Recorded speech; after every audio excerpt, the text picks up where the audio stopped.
A lot of advocacy groups are going after Facebook right now, saying, they're beyond help because they do little to try to correct this sort of stuff, police it, let alone just sort of monitor it. So there's a move to break it up. How the company would be broken up is anyone's guess, but just break it up because it's too big for its britches. Freedom from Facebook spokesperson Sarah Miller with us right now. Sarah, very good to have you.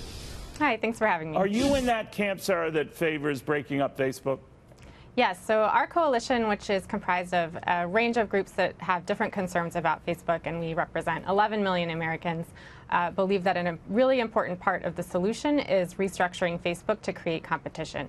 Facebook simply has too much market power, too much scope, too much control over the information people see. So how would you break it up? What would you do? So essentially, a first step would be to separate off Instagram, WhatsApp, and Messenger. It's simple. You can reverse the acquisitions of Instagram and WhatsApp, and those can be separate companies. Right, those are all Facebook companies. Properties. I'm sorry, you know this so well. But right. So those would be spun off into a separate entity, I guess. Exactly, exactly. Because right now, Facebook controls the social media space almost entirely, and in some countries, it comprises the entire internet. It's clearly a monopoly. It's incredibly dangerous.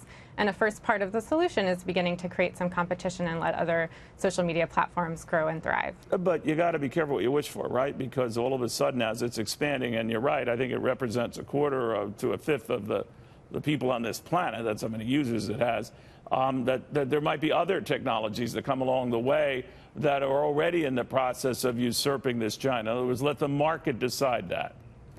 Sure. I think, this is just a first step in the solution. But, right now we really need to look at the fact that, Facebook is unaccountable, non-transparent, and is creating a range of problems from censorship, discrimination, privacy violations, election interference, all which it has proven unable to manage. All right. So it's gotten too big for its britches, to your point. But a lot of technology companies are not as obvious in this because they're not social media platforms per se.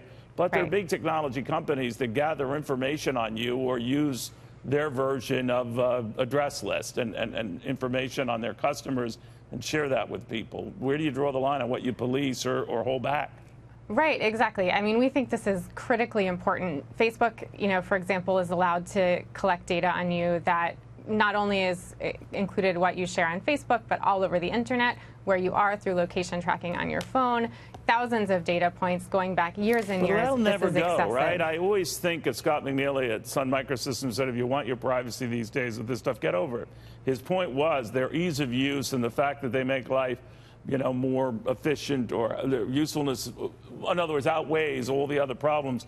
It's a cynical view. It was seen as a cynical view then. But do you think young people, and you're a young person, I mean, do you think they look at that and say, yeah, I don't like them, getting into all of my stuff, but they certainly make my stuff a lot easier? Yeah, I mean, we've absolutely seen polling numbers that show that people are incredibly concerned about privacy violations on Facebook. So I think that view is starting to be more outdated as people really realize the scale and scope of information that they collect on you and how they manipulate you based on that information. But there's no clarion call. It's not like these people with the torches storming the gates of these companies demanding that they cease this. They get upset. They see, smart people like you come in the air and talk about other solutions to this. I don't think they care. Or either that or they're not. They're annoyed. Don't get me wrong. But they look at the convenience of all this stuff and they say, I'll deal. I don't know. I mean, honestly, we are representing 11 million people and growing. That's people, we're seeing people on the left and on the right have a lot of concerns about Facebook, and the Federal Trade Commission has the authority to fix this. So we disagree. That's why we formed a coalition. That's why we're bringing groups together to advocate for this in one voice, even though we might have different particular problems with the company. Well, I admire what you're doing because there aren't too many doing it. So whether you agree or disagree, the approach is brave. I'll say that. You're going up against a gazillion-dollar behemoth. Sarah Miller, Freedom from Facebook, the spokesperson for that group that's at least trying to get a handle on this.